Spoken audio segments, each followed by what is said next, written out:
I want you to move. God, I need you to move. God saying, before I move on your half, I need you to move in your obedience. What have I asked you to do that you are not done? Expecting God to move and you're not willing to do anything.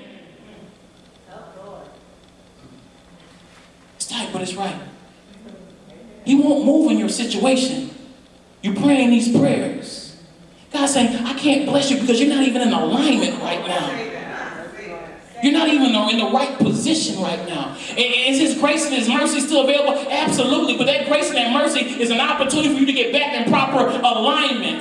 Not for Him to bless you while you're still out there doing things crazy.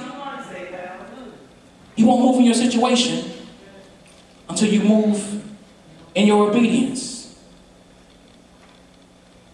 It's point number 3. Opportunities precede obedience. Joshua chapter 1. Verses 1 through 3 says, Now it happened after the death of Moses, the servant of the Lord, that the Lord spoke to Joshua, the son of Nun, Moses' servant, attendant, saying, verse 2, Moses, my servant, is dead. Now therefore arise to take his place. Cross over the Jordan, you and all this people, into the land which I am giving to them, the sons of Israel.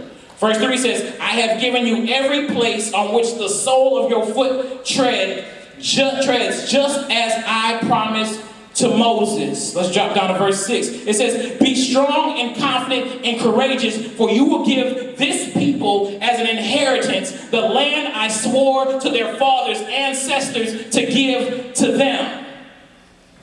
Joshua has this task of taking a people somewhere that they've only heard about, but somewhere where they've never been, based on the words that he promised Moses.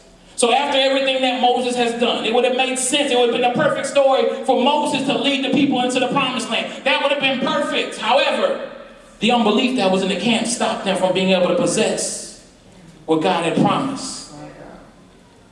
So both of these have to work in tandem with one another.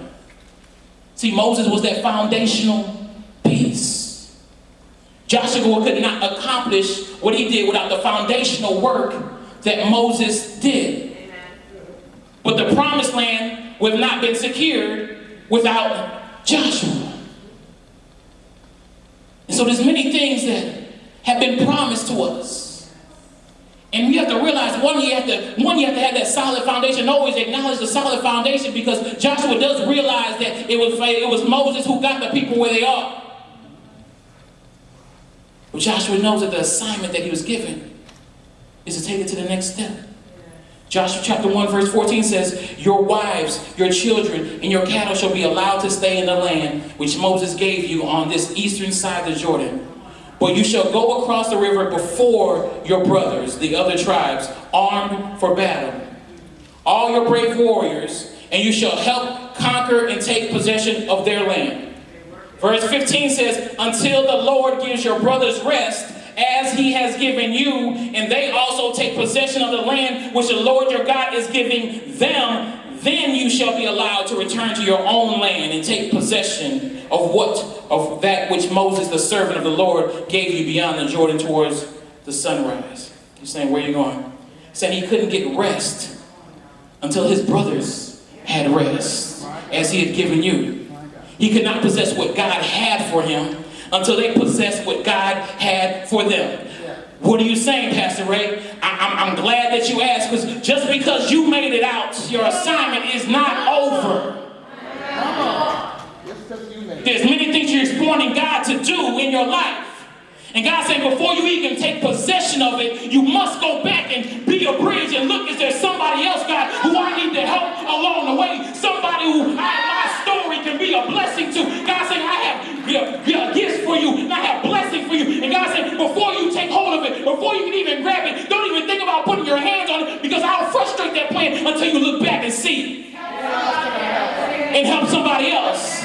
God said, I didn't save you just to save yourself. I didn't save you just to save your family. I'm a big God. I have a huge kingdom-minded plan, that I have a plan for you and everybody around you. I'm trying to save your entire generation. And you worried about your street, your address. And God said, I have a bigger plan than that. You want God to do something in your life? You have a bigger vision than just what's going on in your life. You look back and say, God, who else can I help? Who else can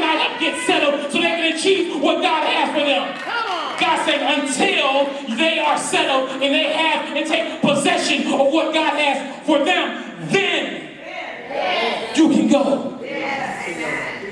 Then you can go. We want to go, and God saying, no, it's not time yet. There's a time and a place for everything. We have to be able to get beyond just ourselves. Because the Lord cares for community. The key to your breakthrough. You wonder why sometimes you may not have the freedom in your life and why you don't have breakthrough. Could it be because there's a cause or something that God is requiring you to support that you're not supporting? Come on. It's not popular preaching, but I'm not a popular preacher. Could it be something? God's saying, I have something even bigger for you and better for you. But you're so focused on what I have for you, not realizing that your blessing is attached to something else that only you can do, but it's an assignment on your life. And God's saying, if you just get beyond yourself, if you just get about my business, knowing that I will be about your business when you're about my business, then I'm able to do what only I can do. The key to your breakthrough. We hear it all the time. The earth is crying out.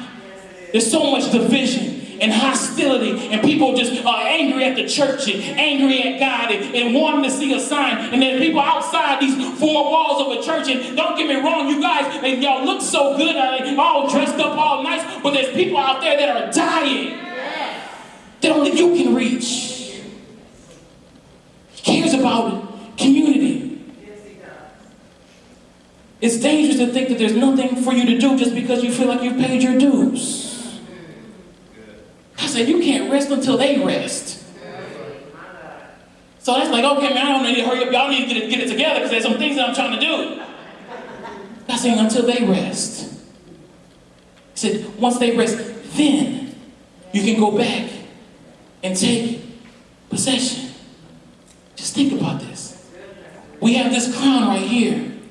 And where we are, we're saying, okay, God, we're striving and we're struggling and we're going through because we know that the promise of what God has for us. We know that what God has been saying He wants to do for us. And we're making our way, realizing, God, why is it blocked? God, I can see it. I've already seen it, God. It's right there. I feel like I can taste it. It's right there. I feel like I can touch it. But God, why can I not take possession of it? God said, there's something else that needs to be done.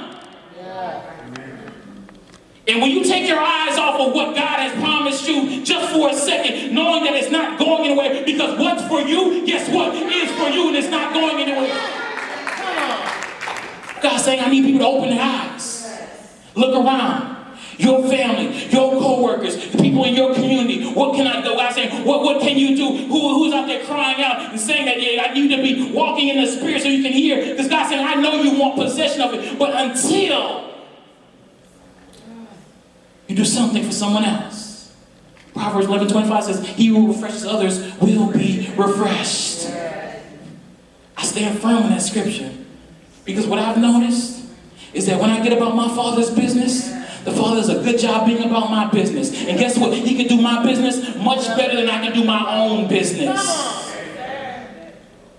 So the Lord cares about community. Very important. Verse 16 says, they answered Joshua, all that you have commanded us we will do, and wherever you send us we will go. Verse 17 says, just as we obeyed Moses in all things, so we will obey you. Only may the Lord your God be with you as he was with Moses. That scripture goes on to talk about Joshua, your job just to be strong and courageous. But the people are saying, we got you. Because they see how committed he was. They see the vision that he had, and he was committed to the plan and the purpose that God has for his life, for their life. Number 4, I want to tell you that it's time to move. But Satan puts up these Jerichos to keep us out of the land. Walls of doubt and discouragement and despair become major obstacles in our path. The barriers sometimes seem insurmountable, and Satan laughs as we cringe in fear, or we're content to live in just the wilderness of a Christian experience. Are there any Jerichos in your life? And if there are some Jerichos in your life, then we know that those walls must fall. The Lord promised them victory over Jericho and over the whole land. He had promised that his constant presence will be with them. You hear about that in Joshua 1:5. You hear about that in Joshua 6:5. He tells them, don't be afraid or dismayed. You hear about that in Joshua chapter 1, verse 9. And I realized that victory over Jericho was guaranteed, but it was not automatic. Victory can be guaranteed, but victory is not automatic. Because it requires you to get up and move and take possession of what God is saying for you. God's saying just because it's yours, you still have to go and take hold of it. So victory can be guaranteed in your life. And yes, we know how it ends. We all win in the end, but you still must get up and put one foot in front of the other and be committed to God so that way you can take hold of everything that God has for you.